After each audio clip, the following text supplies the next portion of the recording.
오늘 우리에게 주시는 하나님의 말씀은 여호수아 14장 7절부터 14절까지 말씀입니다. 내 나이 40세에 여호와의 종 모세가 가데스 바네아에서 나를 보내어 이 땅을 정탐하게 하였으므로 내가 성실한 마음으로 그에게 보고하였고, 나와 함께 올라갔던 내 형제들은 백성의 간담을 높게 하였으나 나는 내 하나님 여호와께 충성하였으므로 그날에 모세가 맹세하여 이르되, 내가 내 하나님 여호와께 충성하였은즉 내 발로 밟는 땅은 영원히 너와 내 자손의 기업이 되리라 하였나이다.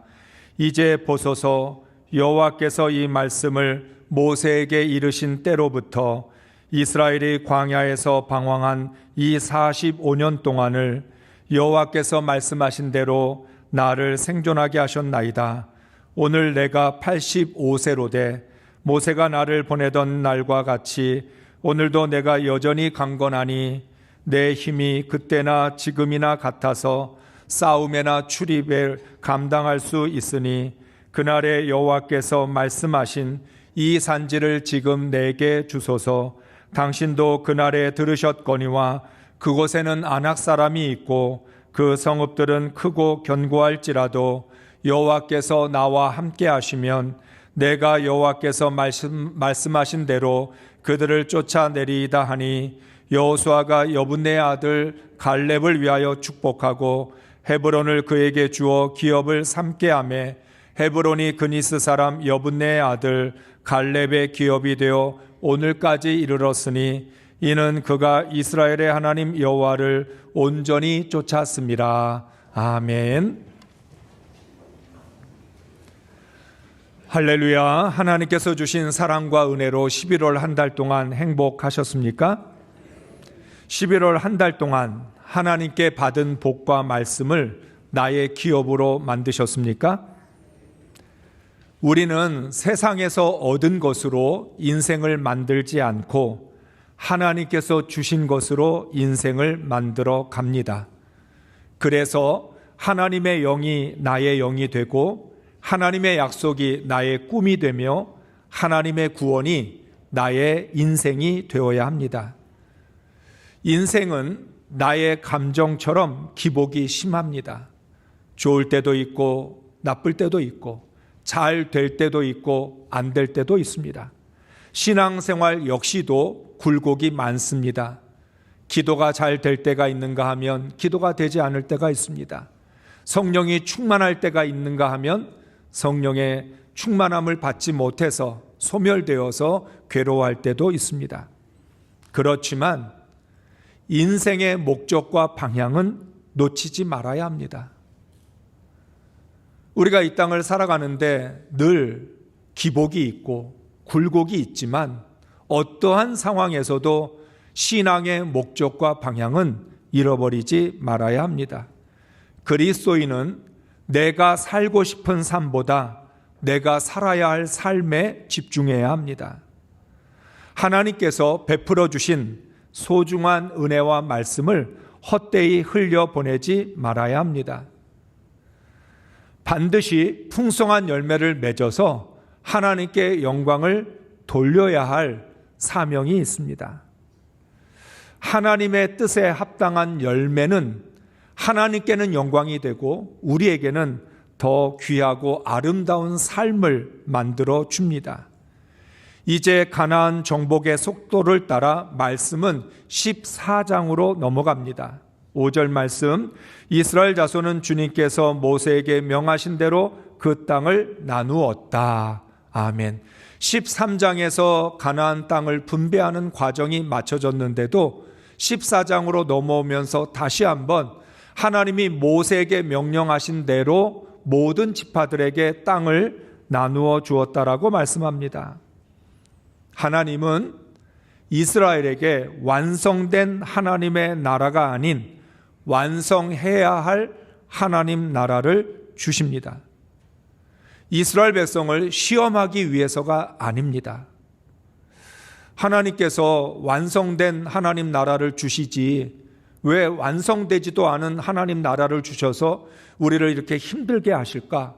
우리를 시험하시는 것 아닐까 그런 생각할 수 있습니다. 하나님은 이스라엘 백성을 거룩한 하나님의 백성으로 세우기 위하여 완성되지 않은 하나님 나라를 주셨습니다. 사랑하는 하나님의 자녀들이 하나님의 나라를 완성할 수 있는 기회를 주시기 위해서입니다. 모든 일은 시작도 중요하지만 끝은 더 중요합니다. 하나님께서 우리의 손으로 하나님 나라를 완성하게 하셔서 기쁨과 축복을 누리게 하십니다. 하나님께서 능력이 부족해서 완성되지 않은 하나님 나라를 주신 것이 아니라 우리에게 선물을 주시려고 우리의 손을 통하여 하나님 나라가 완성됨으로 기뻐하고 감사하며 하나님께 영광을 돌릴 수 있는 기회를 허락하신 것입니다. 그래서 하나님이 주시는 모든 것들은 대부분 씨앗입니다. 물론 하나님은 열매로 완벽하게 주실 때도 있습니다. 그러나 대부분 하나님은 씨앗으로 주셔서 그것을 가꾸어 감으로 말미암아 열매를 우리의 손으로 거두게 하십니다. 씨앗에는 하나님의 생명과 능력이 들어있기 때문에 완벽합니다. 우리가 좀 실수해도, 우리가 좀 부족해도 씨앗 자체에 하나님의 능력이 담겨져 있고 하나님의 생명이 들어있기 때문에 씨앗은 우리의 노력과 상관없이 많은 열매를 맺게 해 줍니다. 그렇지만 좋은 땅에서만 100배, 60배, 30배의 열매가 맺어집니다. 농부와 땅의 불완전함에도 불구하고 씨앗이 품고 있는 완벽한 열매 때문에 그런 결과가 발생합니다. 그렇지만 좋은 땅이라고 해서 획일적으로 모두 100배의 열매를 맺는 것은 아닙니다. 좋은 땅임에도 불구하고 100배를 맺을 수도 있고 30배를 맺을 수도 있습니다. 분명한 차이가 있습니다. 하나님은 모든 지파에게 땅을 분배해 주셨습니다. 그렇지만 모든 지파가 자신의 기업으로 만든 것은 아니었습니다. 하나님으로부터 기업으로 받은 땅을 차지하지 못해서 다른 곳으로 옮겨간 지파도 있었습니다. 반면에 험한 산지를 받아서 끝까지 싸워 자신의 기업으로 만든 지파도 있었습니다. 하나님은 젖과 꿀이 흐르는 땅을 이스라엘 백성들에게 나누어 주셨는데 지파별로 그 땅을 자신의 기업으로 차지한 지파도 있고 지파별로 그 기업을 차지하지 못해서 다른 땅으로 옮겨간 지파도 있다는 것입니다. 사랑하는 성도 여러분, 이것은 능력의 차이가 아닙니다. 믿음과 행함의 차이입니다. 하나님이 주신 땅이라고 하는 믿음, 하나님이 땅을 주셨을 때에는 땅만 주지 않으시고 반드시 이 땅을 차지할 수 있게 하실 것이라는 믿음, 그 믿음이 있어야 행동으로 옮길 수 있습니다. 믿음이 없으면 자신이 없습니다. 믿음이 없으면 차지할 수 있는지 없는지 모든 것이 애매해집니다. 그러면 우리는 확신이 없으면 행동으로 옮길 수가 없습니다. 그래서 믿음과 행함이 있어야만 자신의 기업으로 만들 수 있는 것입니다. 하나님의 약속을 믿음으로 붙들어 행동으로 응답했느냐의 차이입니다. 여호수아 1장부터 9장까지 영적인 훈련을 받은 이스라엘 백성들이 그 영적 훈련을 기초로 앞으로 나아갔느냐에 따라 전혀 다른 결과가 나타납니다. 우리가 구원을 받았다고 모두 죄와 욕심을 이기는 것은 아닙니다. 아직도 죄와 욕심에 사로잡힌 옛사람에서 벗어나지 못한 그리스도인들이 많습니다. 구원을 이루지 못하면 그만큼 우리가 누리는 구원의 기쁨과 즐거움도 줄어듭니다. 구원을 받았음에도 불구하고 영적 자유함을 누리지 못한 채 자신을 자책하며 불평하는 삶을 살게 됩니다. 겨자씨가 겨자나무로 자라면 많은 새들이 깃들이는 곳이 됩니다. 그러나 겨자씨 그대로 남아 있다면 어떤 새도 깃들일 수 없습니다. 중요한 것은 자라는 것이 있습니다. 자라야만 겨자나무가 될 수 있고, 겨자나무가 될 때 많은 사람들을 깃들이게 하고 많은 사람들에게 선한 영향력을 흘려보낼 수 있습니다. 구원을 날마다 이루어가는 그리스도인들만 다른 사람을 세울 수 있습니다. 내 자신의 구원조차도 나의 구원으로 만들지 못하면 아무것도 할 수 없습니다. 구원을 이루어 간다는 것은 그 구원이 나의 구원이 되고 나의 기업이 된다는 뜻입니다. 여러분, 말씀을 받은 것만으로 인생이 달라지지 않습니다. 기도한다고 해서 변화가 일어나는 것 아닙니다. 실천하고 순종해야 나의 말씀이 됩니다. 내가 기도한 대로 행동을 해야 그 기도가 성취되는 것입니다. 하나님의 말씀이 나의 말씀이 될 때 놀라운 인생으로 변화됩니다.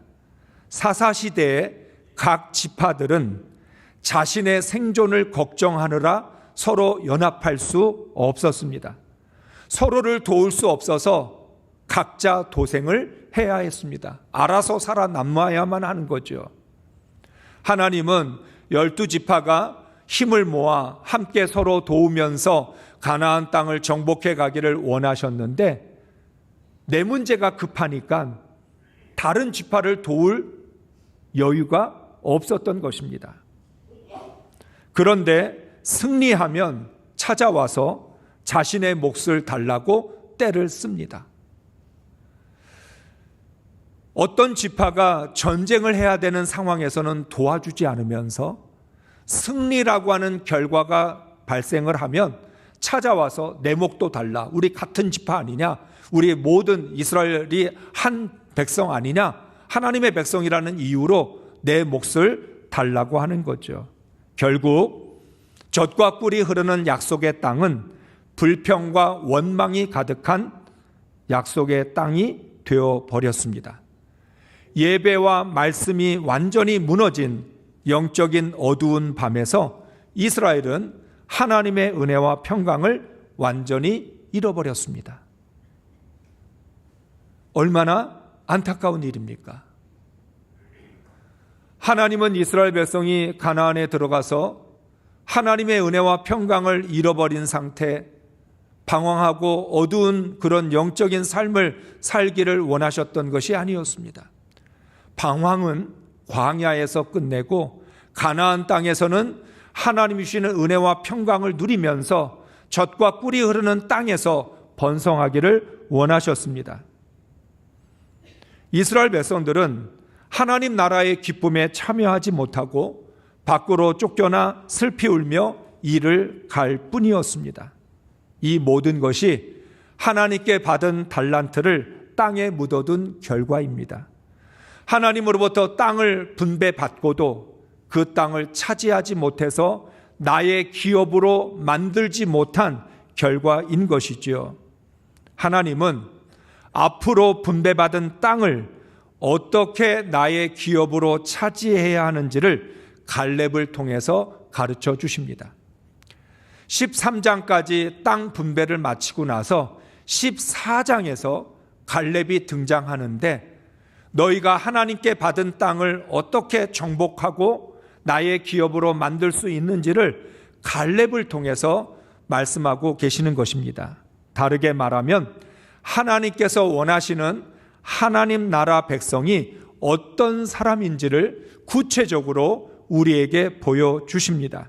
10절부터 12절까지 말씀을 메시지 성경으로 읽겠습니다. 이제 보십시오. 하나님께서는 약속하신 대로 오늘까지 나를 살게 하셨습니다. 하나님께서 모세에게 그 말씀을 하신 지 어느새 45해가 지났습니다. 이스라엘이 광야를 방황한 세월입니다. 그리고 지금 나는 85의 나이로 여기 있습니다. 지금도 나는 모세가 정탄 보내던 날과 마찬가지로 힘이 넘치고 전쟁에 들고 나는 기력 또한 어느 때 못지 않습니다. 그러니 하나님께서 내게 약속하신 대로 이 산지를 내게 주십시오.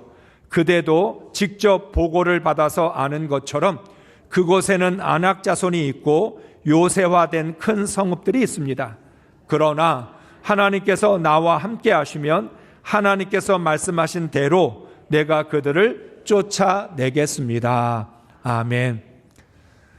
하나님은 갈렙이 어떤 사람이었기에 가나안을 정복하는 중요한 모델로 우리에게 소개하고 있을까요?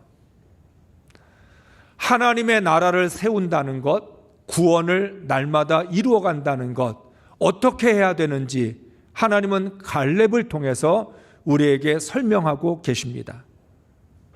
갈렙은 어떤 사람이었을까요? 첫째, 갈렙은 하나님의 약속으로 살았습니다. 우리가 갈렙을 참 좋아합니다. 좋아하는 이유는 85년 동안 건강하게 살았을 뿐만 아니라 이 산지를 내게 달라고 요청한 열정이 부럽기 때문입니다. 오늘 예배에 참석하신 분 중에서 85세 한번 손 들어보세요. 갈렙과 친구다. 이분들은 갈렙과 친구입니다. 우리 몇 분 되시진 않는데 우리 박수 한번 해줍시다. 갈렙처럼 건강하게 사시라고. 우리가 갈렙을 정말 좋아하는 이유는 어떻게 45년 전이나 지금이나 건강에 있어서 달라진 것 없고 믿음도 변함이 없이 그렇게 살 수 있을까? 우리 모두가 꿈꾸는 인생이기도 합니다. 그런데 정말 중요한 것은 한결같은 강건함이 아니라 한결같은 신앙입니다.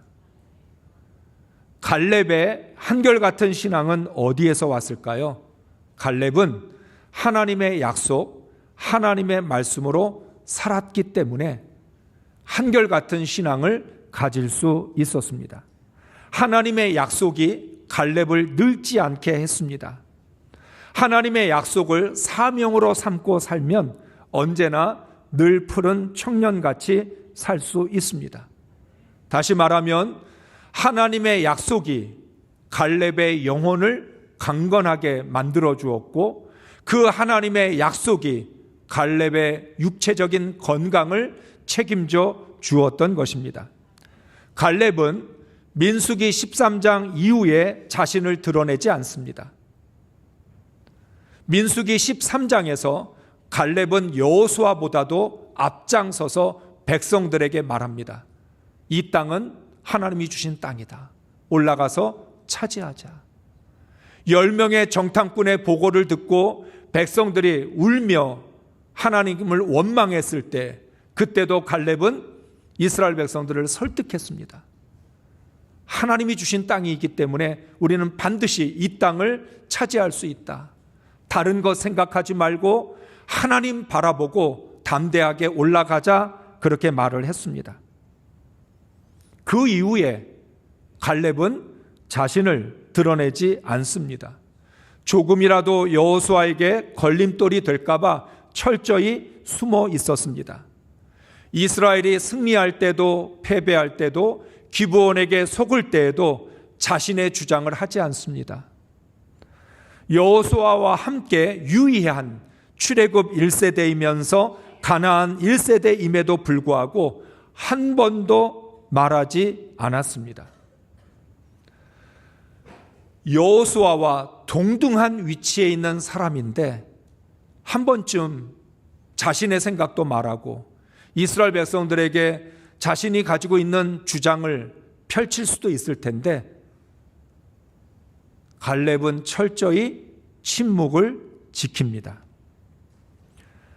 그러다가 가나안 땅의 분배를 마치고 지파별로 정복해야 되는 순간이 오자 갈렙은 가장 먼저 나섭니다. 이제 하나님의 약속을 성취해야 되는 순간 조금도 망설이지 않고 갈렙은 여호수아에게 손을 들었습니다. 지금까지 하나님의 약속을 품고 살아왔던 자신의 삶을 고백합니다. 그리고 나서 9절의 말씀처럼 이렇게 말합니다. 내 발로 밟는 땅은 영원히 너와 내 자손의 기업이 되리라는 그 하나님의 약속을 붙들고 지금까지 살아왔다는 거죠. 이제는 그 하나님의 약속을 성취할 때가 되었기 때문에 내가 그 일을 하겠다라고 말을 합니다.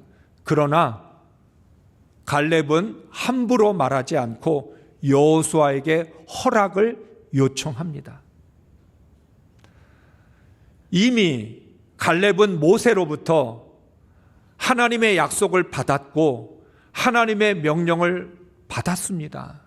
그러니까 여호수아가 허락해 주지 않아도 그 땅을 정복할 수도 있었을 텐데 여호수아와 동등됨을 취하지 아니하고 하나님이 세우신 지도자를 존중해서 여호수아에게 허락해 달라고 말을 합니다.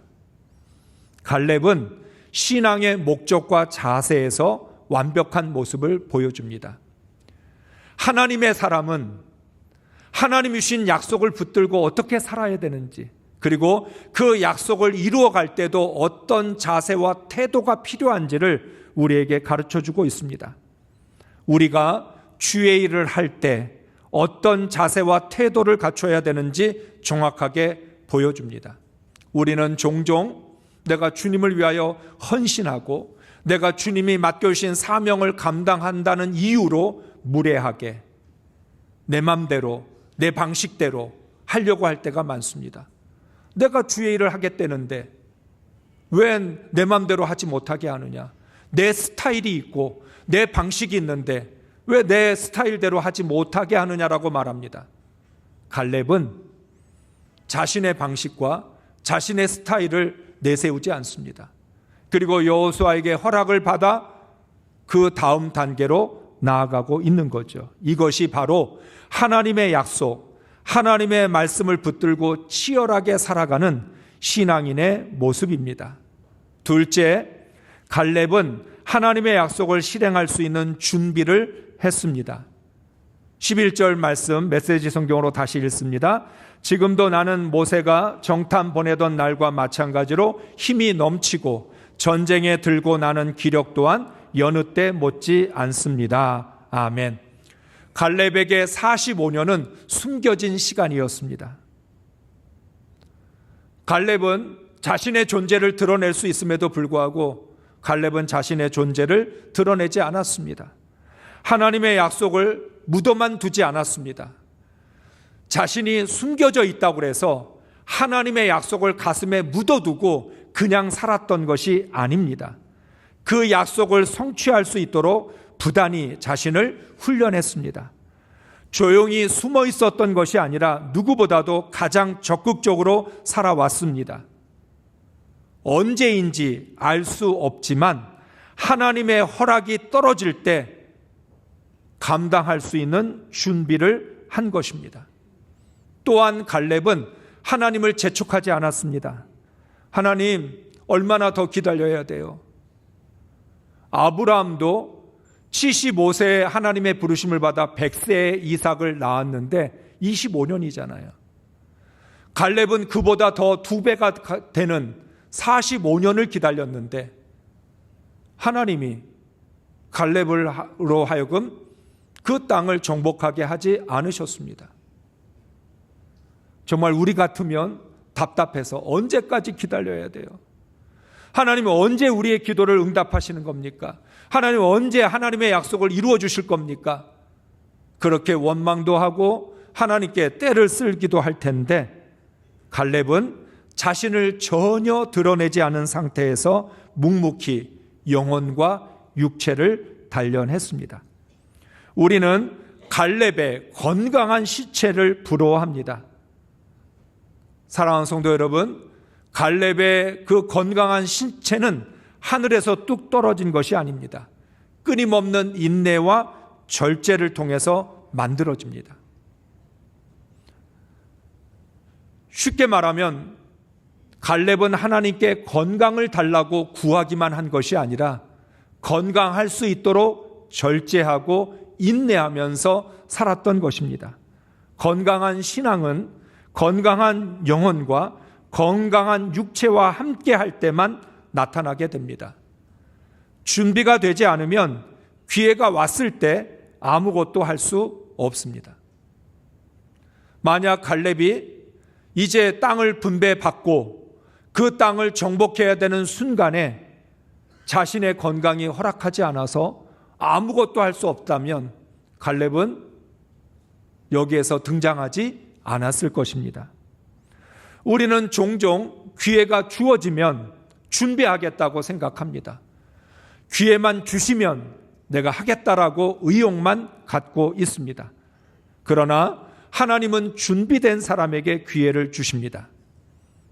그렇기 때문에 갈렙은 자신을 나타내려 애쓰지 않고 준비하는 일에만 집중했습니다. 갈렙은 하나님이 주신 소망을 품은 사람들이 이 땅에서 어떻게 살아야 하는지를 우리에게 보여줍니다. 셋째, 갈렙은 현실을 두려워하지 않았습니다. 그대도 직접 보고를 받아서 아는 것처럼 그곳에는 아낙 자손이 있고 요새화된 큰 성읍들이 있습니다. 45년 전이나 지금이나 여전히 아낙 자손과 견고한 성읍들이 눈앞에 있었습니다. 45년 전에 가나안 땅을 정탐했을 때에도 아낙 자손과 같은 거인 자손들이 있었고 크고 견고한 요새가 있었습니다. 지금도 여전히 크고 견고한 성읍이 자신들의 앞길을 가로막고 있습니다. 그때도 그런 현실을 두려워하지 않았던 갈렙은 나이가 먹은 후에도 눈앞에 있는 적들을 두려워하지 않습니다. 변함없는 하나님과 동행했던 갈렙은 변함없는 용기로 맞섭니다. 하나님의 약속에만 집중했기 때문에 현실을 두려워하지 않았습니다. 가나안 정복은 하나님의 능력으로 하는 것이기 때문에 적들의 전력과 전략을 생각하지 않았습니다. 얼마나 세냐? 얼마나 크고 견고하냐? 지금 우리의 현실이 얼마나 어려우냐? 갈렙에게는 하나도 중요하지 않았습니다.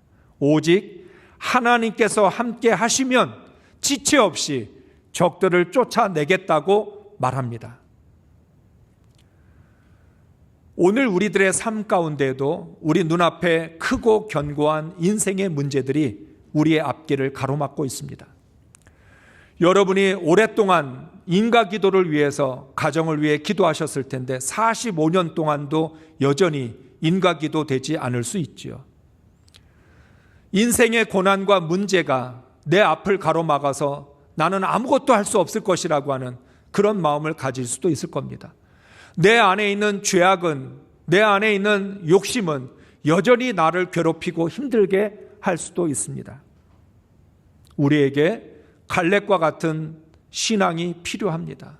하나님, 문제가 아무리 크고 견고하다 할지라도, 그것이 내 앞을 가로막고 있다 할지라도 가로막고 있는 문제를 보지 않고 하나님이 함께 하시면 얼마든지 무너뜨릴 수 있다라고 하는 신앙으로 나아가야 될 줄로 믿습니다.